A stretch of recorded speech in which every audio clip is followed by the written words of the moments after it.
Have you ever felt like the perfect English words are right there on the tip of your tongue, but you just can't grab them? Well, in this explainer, we're going to change that. We're going to talk about how to find your confidence and turn that little bit of uncertainty into your biggest strength. You know the feeling, right? You're in a meeting or just chatting with someone. You know exactly what you want to contribute, but the words get stuck. It's like a traffic jam in your head, and it always seems to happen at the worst possible moment. So frustrating. But here's the most important thing I want you to hear today. You are so not alone. Seriously, this happens to almost everyone learning a new language. The secret isn't knowing a million words, it's having the confidence to use the ones you've already got. And that's what we're going to build, starting right now.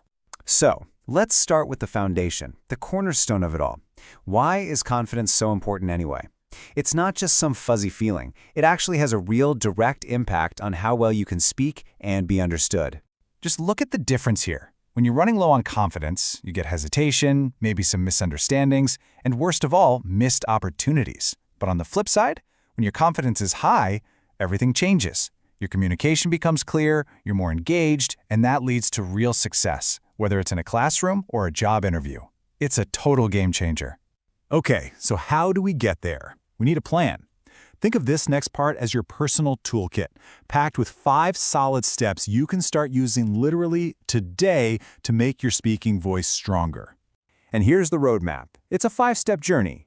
We're going to start with the basics, building up that word bank. Then we move into practicing with friends, maybe even trying some low-pressure public speaking. And you'll see how each step builds on the one before it, taking you from just preparing to actually doing. Now, let's stop on step 4 for a second, because role-playing is an absolute powerhouse. It's not just a silly game. It's like a dress rehearsal for real life. Practicing how to order a coffee or nail a job interview in a safe space builds up that muscle memory. Honestly, it's one of the best ways to boost your confidence fast. Of course, this isn't just about what students can do.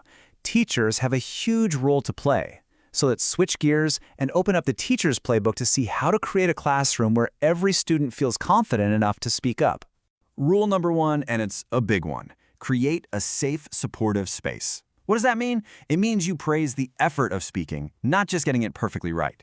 That tells students, hey, it's okay to try. And that message is everything. Next up, you got to mix things up. You can't just drill the same exercises over and over. Throw in some debates, some group projects, some fun presentations. Variety keeps things fresh and gives students with different learning styles a chance to really shine. This one might seem small, but wow, is it powerful.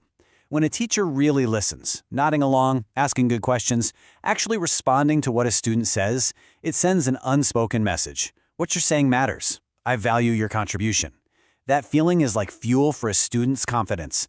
And finally, feedback. It's crucial, but it has to be the right kind of feedback. It needs to be constructive. That means you celebrate what a student is doing well before you gently guide them on where they can improve. The goal is always to build them up, never to knock them down. Okay, so we have the tools for students and the playbook for teachers. But what about that little voice inside our heads? Let's talk about the common fears that can hold us back and how to face them head on.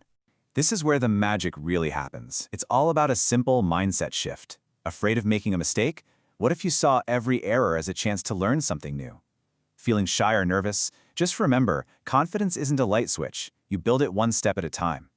Worried you don't have the right word? Focus on using the words you do have to get your idea across. See? It's all about how you frame it. All right, we've covered a lot. The why, the how for students, and the how for teachers. Now let's wrap this all up and talk about what your path forward looks like, starting today. I think this quote just says it all, doesn't it? Nobody is born a fluent, confident speaker in a new language. It's not some special gift.